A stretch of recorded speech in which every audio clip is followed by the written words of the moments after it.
हे काय? वैताग आलाय मला. कशाला एवढा रागा करून घेतोयस? या जगात आपण कितीही निमूटपणे वागायचं ठरवलं ना तरी हे जग वागूच देत नाही. बर, आता साध्या आणि सोप्या शब्दात सांगणारस का काय झालंय ते? आज आमची प्रॅक्टिस मॅच होती. आजही मी चांगलाच क्रिकेट खेळत होतो. त्या बॉलर्सना कळतही नव्हतं नेमका कुठे बॉल टाकावा. पण मी आउट होत नाही म्हटल्यावर त्यांनी मुद्दाम मला LBW दिलं.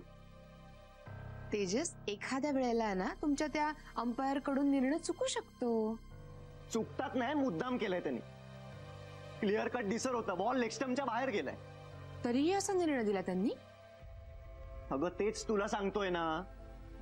त्यांना माहित होतं मी चांगली बॅटिंग करतो. टिकलो ना तर सगळ्या बॉलर्सची धुलाई करतो, म्हणून विकेट ढापली त्यांनी माझी.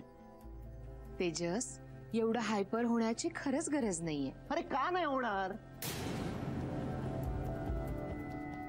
एका मॅचने काय फरक पडतो? पडतो, मला तरी फरक पडतो.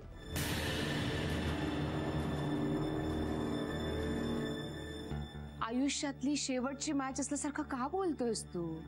हे बरं आहे तुमचं. बाबांचं जरा काही बिनसलं तर 8 दिवस त्याचा त्रागा करतात. मग मी जरा 5 मिनिटं बोललो तर काय बिघडलं? हे बघ, आता या प्रकरणामध्ये बाबांना उगाच ओढू नकोस तू. मग काय, या स्टेजला प्रत्येक मॅच इम्पॉर्टंट असते. आणि तुलाही चांगलं माहितीये माझ्या सिलेक्शनच्या वेळेला किती प्रॉब्लेम झालेले.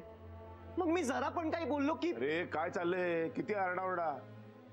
आजपर्यंत आवाज ऐकायला येतोय मला. हळू बोलता येत नाही? पण मला चुकीचा आउट दिलाय. हे बघ तेजस, तुझे बाहेरचे प्रॉब्लेम बाहेर ठेवून यायचे, घरात घेऊन यायचे नाही. आणखीन एक गोष्ट, आईशी अशा पद्धतीने बोललेलं मला चालणार नाही. तेजस, अहो जाऊ द्या, लहान आहे. नाही, अलीकडे एक गोष्ट लक्षात यायला लागली माझ्या.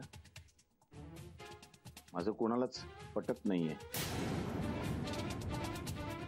बहुतेक माझंच काहीतरी चुकत असावं.